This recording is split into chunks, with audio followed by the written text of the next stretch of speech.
마찬가지로 젊은 피, 뜨거운 열정, 대한민국 애국자, 고릴라 상념의 이병렬 대표님 모시겠습니다.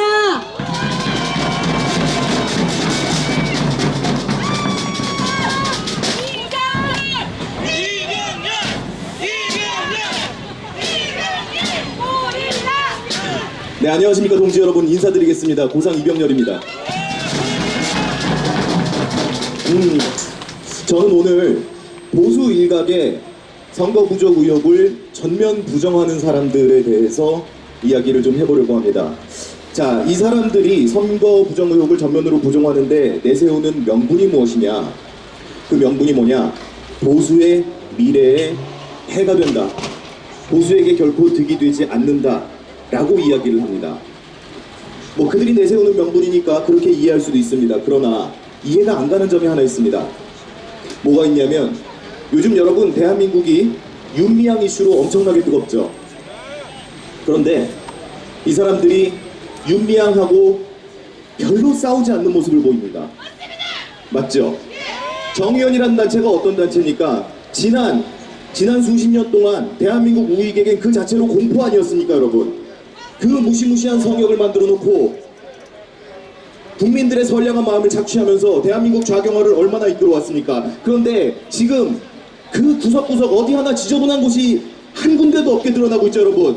그런데 이 선거 부정 의혹을 전면 부정하는 사람들은 윤미향과 싸울 의지가 없어 보입니다. 여러분, 이 사람들이 선거 부정 의혹을 부정하는데 그 의도가 의심스럽지 않습니까, 여러분? 그 정체가 의심스럽죠? 파주을 얘기를 해보도록 하겠습니다. 자, 파주을에 선거인수보다 많은 투표가 나왔습니다. 여러분들 잘 알고 계시죠? 자, 그런데 이 사람들이 파주을에 대해서도 내놓는 설명이 무엇이냐? 선관위 해명은 그렇습니다. 파주을 지역 내 다른 동네에 있던 사람들이 진동면에 그날 와서 투표를 했으면 그것이 진동면의 사전투표수로 잡힐 수 있다. 가능하다. 뭐 물론 선거 부정 의혹을 부정하는 보수를 자처하는 사람들도 똑같은 이야기를 합니다. 자, 근데 여러분 굉장히 통계에서 재밌는 사실이 하나 있습니다. 자, 지난번 21대 파주 진동면 투표 결과를 보면요, 지난 20대에 비교해서 딱 한 50표 정도를 민주당에 그대로 얹은 모습입니다. 자, 지금 진동면에 추가로 투입된 표가 몇 표 정도 되느냐 계산해보면 한 50표 되는데 그게 고스란히 민주당으로 갔다는 겁니다. 여러분, 이것이 그냥 그저 가능하다는 이유로 우리가 의혹을 제기하지 않으면 됩니까, 여러분? 이게 주권의식이 있는 국민의 자세입니까? 학계에 길들여진 노예입니까? 네, 지금 믿음이 안 맞아서. 자, 여러분, 우리가 의심을 멈추면 진실이 밝혀집니까? 그저 침묵하는 것이 도리입니까? 우리가 지금 포기하면 미래가 있습니까, 여러분? 지금 이곳에 모여있는 우리가 노예가 아님을 보여줄 수 있는 유일한 모습 아니겠습니까, 여러분? 구호하도록 하겠습니다. 자, 이번 주는 구호를 추가를 했습니다. 우이기어 일어나라, 우이기어 일어나라. 우이기어 깨어나라, 우이기어 깨어나라. 자유시민이여, 자유시민이여. 광복의 소망이여, 광복의 소망이여. 주눅들지 마라, 주눅들지 마라. 자, 여러분 구호하도록 하겠습니다. 우이기어 깨어나라! 우이기어 일어서라! 자유 시민이여! 광복의 소망이여! 주눅들지 마라! 감사합니다. 하면 되겠지 TV의 대표님 무대로 모시겠습니다. 끝까지 함께해주십시오.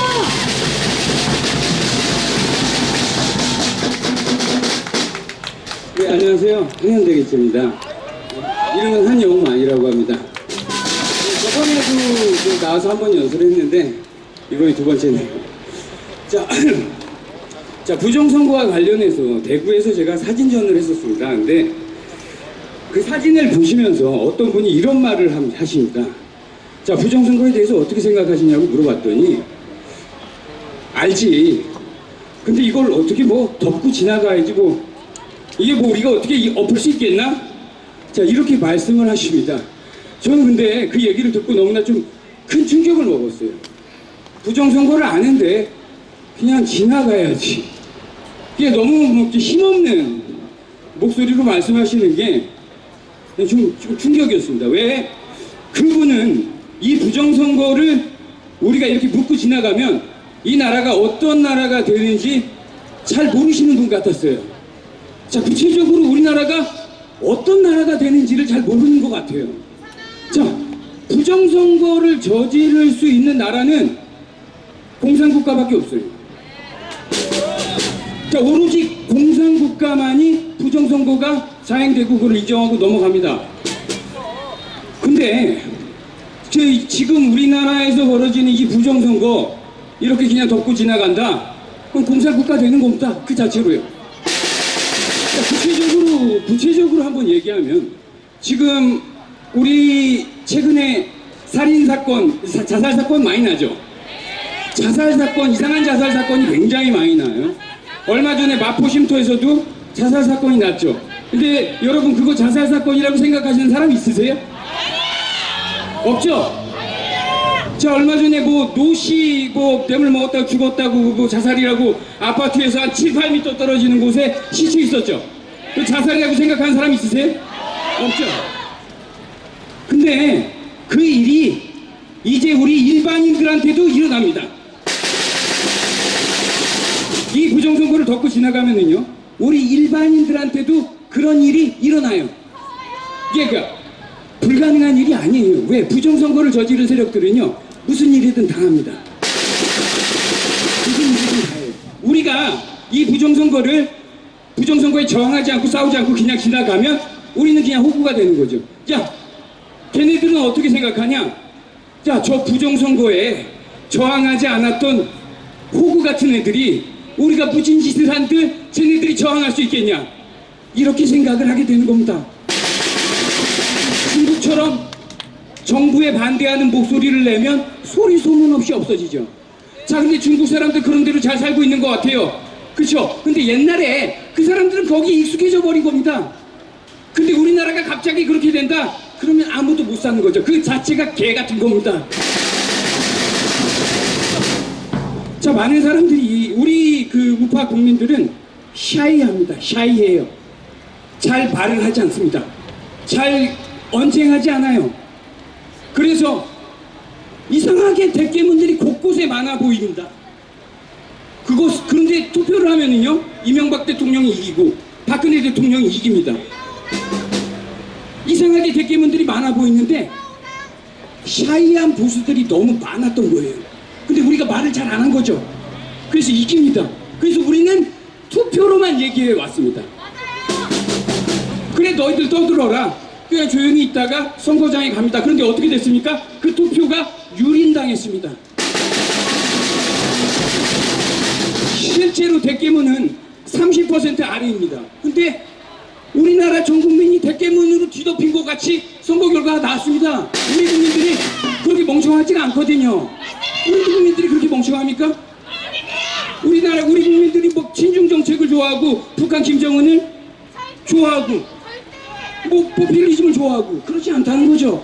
근데 결과가 이렇게 나와버렸어요. 투표권을 유린당한 겁니다. 완전히 유린당했어요. 자, 사람들은 대깨문 때문에 이 나라가 망했다라고 굉장히 많은 말을 해요. 저 대깨문 때문에 망했어. 아니에요. 그것이 이 어느 나라든지 멍청한 놈들은 다 있습니다. 그런데 우리 그 멍청한 놈들한테 우리가 샤이해 왔기 때문에 이 나라가 이렇게 된 겁니다. 우리가 말을 안 했던 거죠. 우리가 용기를 안 냈던 거예요. 저 대깨문들은 얼마나 용기가 있는 줄 아세요? 그 30%가 노란 리본 배지를 다 차고 다니고요. 차에 스티커를 붙이고 다니고 온갖 덕지덕지 선동으로 얼룩진 스티커들을 치장하고 다닙니다. 그렇게 대깨문들은 용기가 있어요. 근데 우리는 못 그럽니다. 우리가 못 그랬기 때문에 이 나라가 이렇게 된 거예요. 자, 우리가 이제부터 용기를 내야 돼요. 여러분들이 왜 용기를 내야 하는지 제가 사례 하나를, 이 사례는 제가 언제나 얘기합니다. 어느 연설장에 가서든지 얘기해요. 자, 아우슈비츠에 가스실이 있습니다. 자, 가스실에 그 유태인 학살이 있었던 가스실이죠. 자, 가스실에 수백 수천 명이 죽음을 기다리고 서 있었습니다. 수백 수천 명이요. 그 수백 수천 명을 관리하는, 겁을 주면서 관리하는 사람들은 7, 8명밖에 되지 않았어요. 근데 그 수백 수천 명은 죽음을 향해 가스실로 아무 저항 없이 들어갑니다. 들어가요. 죽는 줄 알면서 들어가요. 자, 저기 있는 얼마 안 되는 그런 놈들한테 이 수백 수천 명이 달려들면 죽는 건 수고 죽이는 건 수가 심각 문제일 거예요. 근데 저항하지 않고 두려움에 떨다가 들어갑니다. 그리고 그 두려움에 떨다가 가스실로 들어가기 전에 남기는 건 똥과 오줌이에요. 자, 그들이 여기서 죽으나 저 가스실에서 죽으나 저놈들하고 싸우다 죽나 죽음은 매한가지입니다. 죽는 건 똑같습니다. 근데 그렇게 들어가요. 자, 그들이 그렇게 싸우다 죽었으면 그들은 이름을 남길 수가 있었을 겁니다. 역사에.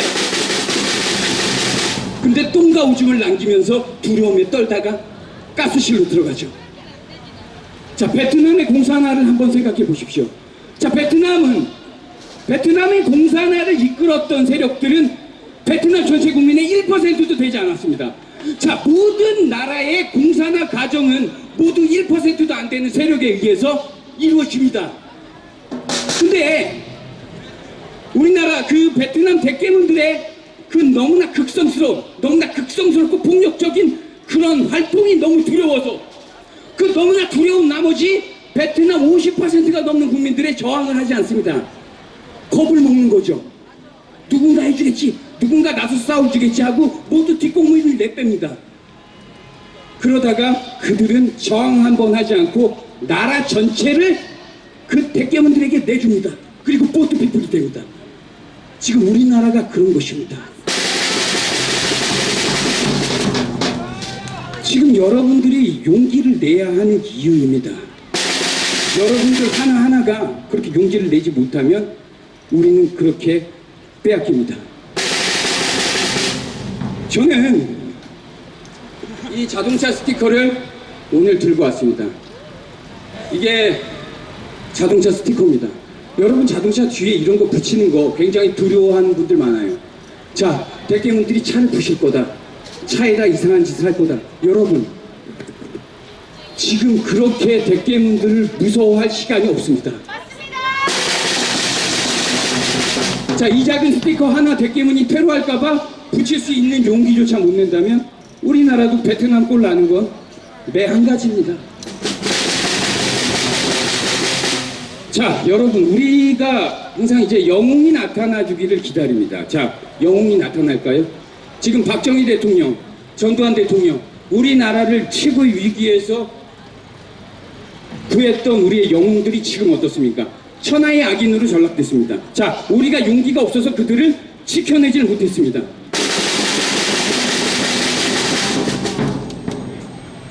근데 어떻게 영웅이 나타나겠습니까? 여러분들이 영웅이 돼야 합니다. 국민 한 사람 한 사람이 영웅이 돼야 합니다. 내가 영웅이라고 생각하고 나와야 하는 것이죠. 영웅이라고 생각하고 자동차 스티커를 붙이고 티셔츠를 입고 그렇게 자신의 뜻을 생활 속에서 펼치면서 사는 것, 그것이 영웅이 되는 길입니다. 어려운 길이 아닙니다. 두려워하지 말고 용기를 내십시오. 우리 이번 순서는 시민발언대 순서입니다. 네, 우봉이 청년이라고 소개를 하고 있고요. 이름은 무명으로 하도록 하겠습니다. 우리 올라와서 발언해 주시기로 신청하신 분, 우리 시민발언대 어디 계십니까? 네네네, 올라오세요. 아리따운 여자 청년이 공격해서 카메라 앞에서 하기 때문에 무대로 올릴게요.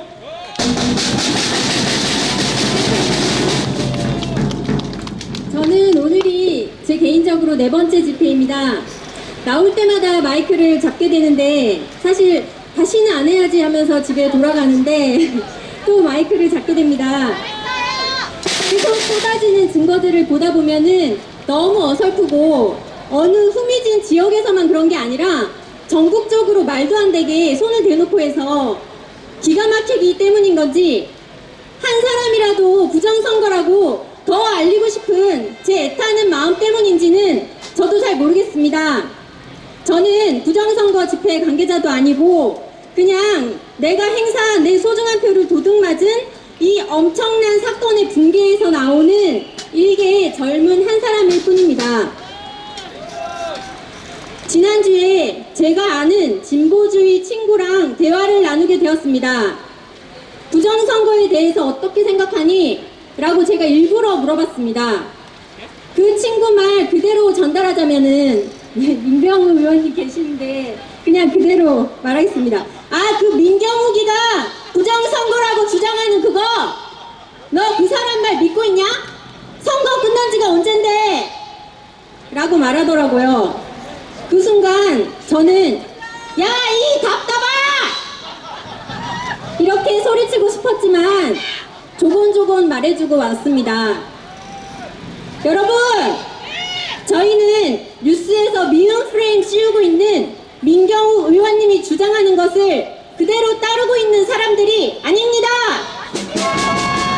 차고 넘치는 어이없는 증거들을 통해서 저희들 스스로가 부정선거는 확실하다 이렇게 주장하는 사람들인 거고, 존경하는 민경욱 의원님, 박주현 변호사님, 김소연 후보님 등이 총대를 메고 나서주시는 것뿐입니다. 언론에 의해 프레임 씌워지고 있는 이상하고 미운 사람들이 결코 아닙니다. 오히려 부정선거임을 빨리 캐치하고 주권을 되찾고 정의를 바로잡으려는 그런 사람들입니다.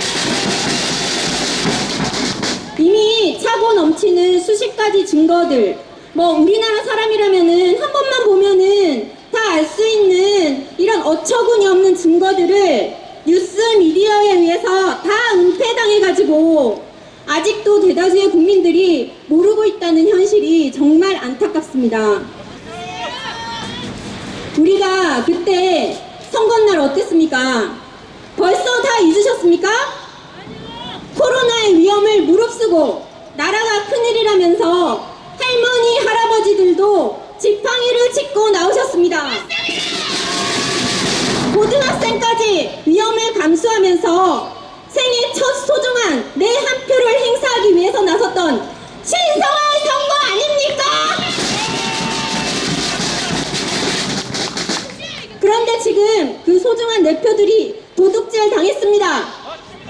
전자개표기 해킹을 통해서 나는 2번을 찍었는데 1번으로 가고, 정성스레 2번을 찍었는데 무효표 처리가 되고, 2번이 버젓이 찍혀 있는데 2번 투표 합산에 카운트가 안 돼서 집계해서 누락되고,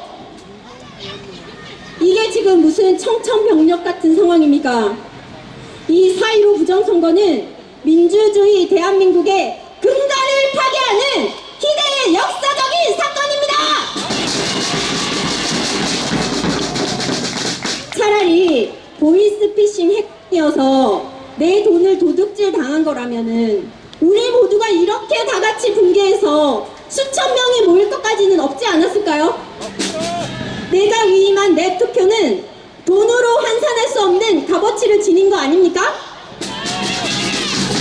선거 결과로 나라의 시스템이 만들어지고 인프라가 구축되고 법이 만들어지고 3,000조의 세금이 여기저기 쓰이게 되고 교육이 만들어지고 그 교육에 따라서 국민의 가치관이 만들어지는 엄청난 결과를 초래하는 것이 바로 선거라는 말입니다. 흔히들 그렇게 생각하시죠? 검찰도, 판사들도, 메이저 언론도, 야당도 모두 다 이걸 다 은폐하는데 과연 이걸 뒤집을 수 있을까? 저는 확실히 뒤집을 수 있다고 확실히 말씀드릴 수 있습니다. 진짜 쉬운 답을 우리는 이미 가지고 있습니다. 지금 다들 손에 무엇을 가지고 계십니까? 네, 검은 우산! 그게 바로 답입니다, 여러분!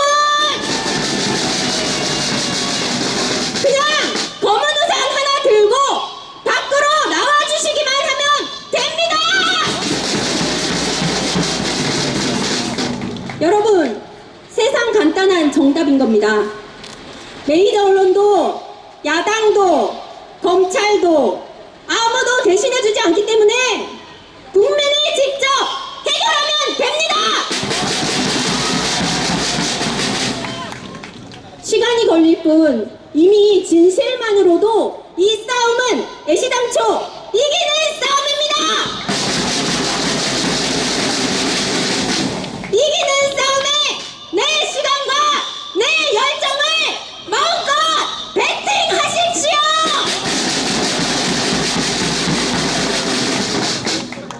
이 걸리는 시간을 짧게 앞당기기 위해서는 국민들의 관심과 참여가 집중적으로 바로 지금 이 6월달에 결집이 절실히 필요합니다. 왜 6월달이어야 할까요? 왜 지금일까요? 6월은 현충일도 있고 6.25 날도 있고 호국 보훈의 달인 큰 의미도 있지만은 제가 생각했을 때 7월달에 저들이 계획하고 있는 것이 무엇입니까? 혹시 아는 게 있으시면은 예, 맞습니다. 바로 공수처 설립입니다. 7월에 공수처 어쩌고 설립되면은 더 험난한 시절이 올 것 같기 때문입니다. 법원과 검찰이 더 재구시를 못할 수도 있고 검찰은 물론 다른 여러 가지 제약이 많아질 수 있을 것 같기 때문입니다. 그래서 저자들이 지금은 숨죽이고 기다리고 있는 게 아닌가 저는 그런 생각을 했습니다.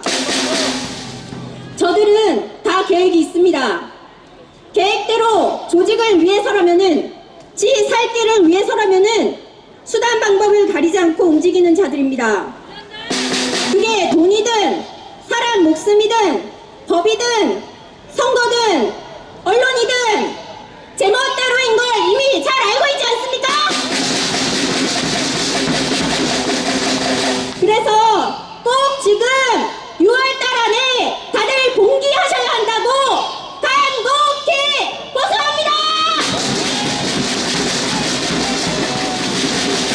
벌써 2달이 지나갔습니다. 바로 6월달이 골든타임입니다. 주변 사람에게 이기는 이 싸움을 더 알리고 더 권유하십시오. 서둘러 주십시오. 꼭 블랙실드 검색하시고 가까운 곳으로 6월달 안에는 모두 다 참석 부탁드립니다. 이 부정선거를 두고 설마 그랬겠어? 설마 그렇게 할래야 할 수가 있겠어? 가 아니라 진짜 그랬다고? 라는 물음으로 바꿔놓을 때까지 이